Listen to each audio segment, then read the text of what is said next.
બાપા સીતારામ ખેડૂત મિત્રો, સ્વાગત છે ગુજ્જુ માસ્ટર ન્યૂઝ ચેનલની અંદર। અને આજે આપણે સમાચારમાં વાત કરવાની છે મહત્વના ખેડૂત સમાચાર વિશે।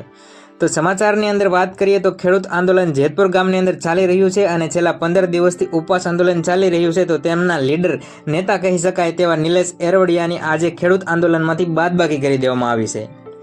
તો વાત કરવામાં આવે તો ગઈકાલે આપણને સમાચાર મળ્યા હતા કે વિધાનસભા એટલે કે મુખ્યમંત્રી તેમજ આપણા જે કૃષિ મંત્રી છે તેમના દ્વારા એક કાયદો પસાર કરી દેવામાં આવ્યો છે, એટલે કે નિયમો બનાવી દેવામાં આવ્યા છે કે ખેડૂતોને ઉપયોગી થવા માટે તેમને 4 નિયમો રજૂ કર્યા હતા, જે ખેડૂતોને અત્યારે લડી રહ્યા છે તેમને મદદરૂપ થશે, અથવા તો કંપની દ્વારા જે નિયમો છે તેની અંદર બદલાવ કરીને ખેડૂતોની જે માંગ હતી તે પૂરી કરી દેવા માટેની તેમને જાહેરાત કરી છે।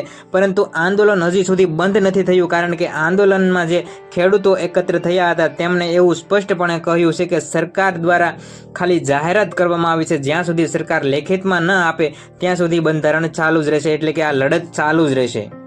અને વાત કરવામાં આવે જો ખેડૂત નેતા એવા નિલેશ એરવડિયાની બાદબાકી કરવામાં આવી છે। જેતપુર ગામની અંદર ચાલી રહેલા ઉપવાસ આંદોલન મામલે હવે નવો વળાંક આવ્યો છે। હકાભા ગઢવી અને નિલેશ એરવડિયાનો મુદ્દો અમારા સુધી પહોંચ્યો છે। આ જાણીને ઉપવાસ છાવણીએ આંદોલનકારી ખેડૂતોને ખૂબ દુઃખ થયું છે અને આ જાણીને કેટલાક ખેડૂતો તો રીતસર રોવાઈ પડ્યા છે અને આંદોલન સમિતિએ એવું નક્કી કર્યું છે કે નિલેશ એરવડિયાને ઉપવાસ આંદોલનમાંથી મુક્ત કરીએ છીએ। આ તરફ ખેડૂત આંદોલન હજુ સુધી ચાલુ જ રહેશે।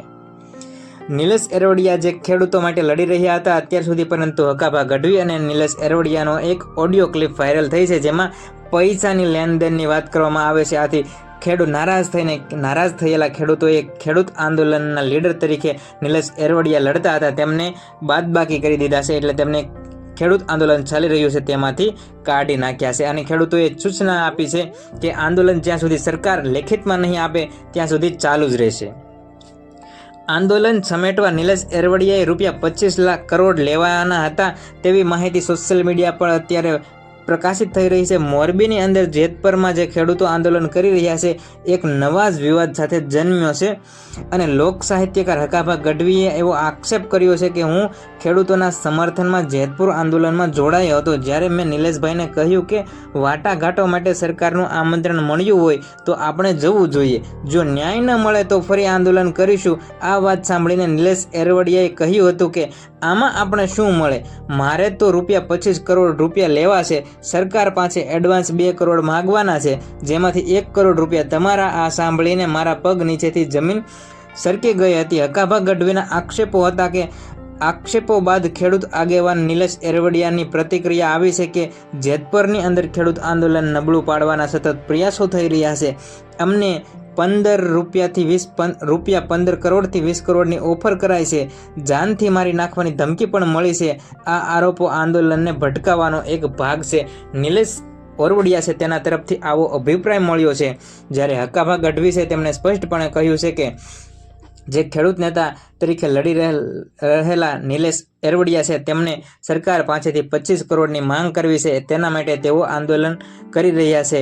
તો આવા અત્યારે સોશિયલ મીડિયામાં ઓડિયો અને મતભેદ થઈ રહ્યા છે અને એના પરિણામે જે ખેડૂત નેતા હતા નિલેશ એરવડિયા તેમની અત્યારે ખેડૂત આંદોલનમાંથી બાદબાકી કરી દેવામાં આવી છે અને ખેડૂતોએ એવું સ્પષ્ટપણે કહ્યું છે કે આંદોલન ચાલુ જ રહેશે।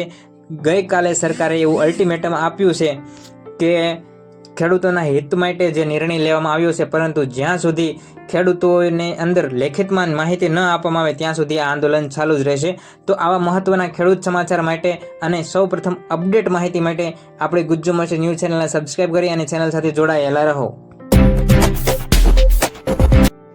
ત્યારબાદ સમાચારમાં આગળ વાત કરીએ તો જોઈએ વરસાદ સંબંધિત મહત્વના સમાચાર ઉપર ફટાફટ એક નજર ફેરવી લઈએ તો અમદાવાદની અંદર વાત કરવામાં આવે તો આખરે ચોમાસું જામ્યું છે અને 5 દિવસ સુધી વરસાદની આગાહી કરવામાં આવી છે અને હવામાન નિષ્ણાતો દ્વારા હવામાન વિભાગ દ્વારા સ્પષ્ટપણે માહિતી આપવામાં આવી છે। અમદાવાદની અંદર પણ આખરે ચોમાસું જામ્યું છે અને આજે દિવસ દરમિયાન અમદાવાદની અંદર છૂટાછવાયા ઝાપટા વરસ્યા હતા, જેની અંદર 19ની અંદર અડધા ઇંચ જેટલો વરસાદ નોંધાઈ ચૂક્યો છે। આજે અમદાવાદમાં વહેલી સવારથી વરસાદનો માહોલ જામ્યો છે અને મોટા ભાગના વિસ્તારોમાં હળવાથી મધ્યમ ઝાપટા જ પડ્યા છે। વરસાદી માહોલને પગલે દિવસનું તાપમાન સામાન્ય કરતાં 7 ડિગ્રી ઘટીને 29 ડિગ્રી જેટલું થઈ ગયું હતું। છેલ્લા 4 દિવસની અંદર અમદાવાદમાં મહત્તમ તાપમાન 11 ડિગ્રી જેટલો ઘટાડો થયો છે। અને હવામાન વિભાગની આગાહી અનુસાર આગામી 5 દિવસ સુધી 40 થી 50 કિલોમીટર પ્રતિ કલાકની ઝડપે પવન ફૂંકાવાની આગાહી કરવામાં આવી છે અને ગાજવીજ સાથે હળવા પ્રકારના વરસાદની પણ આગાહી કરવામાં આવે છે. જેમ આવતીકાલની વાત કરવામાં આવે તો સવારે અને ત્યારબાદ મોડી સાંજના સમયે વરસાદ પડે તેવી સંભાવના છે. ઉલ્લેખનીય છે કે અમદાવાદમાં હજુ સુધી સિઝનનો સરેરાશ 1 ઇંચ જેટલો વરસાદ નોંધાઈ ચૂક્યો છે.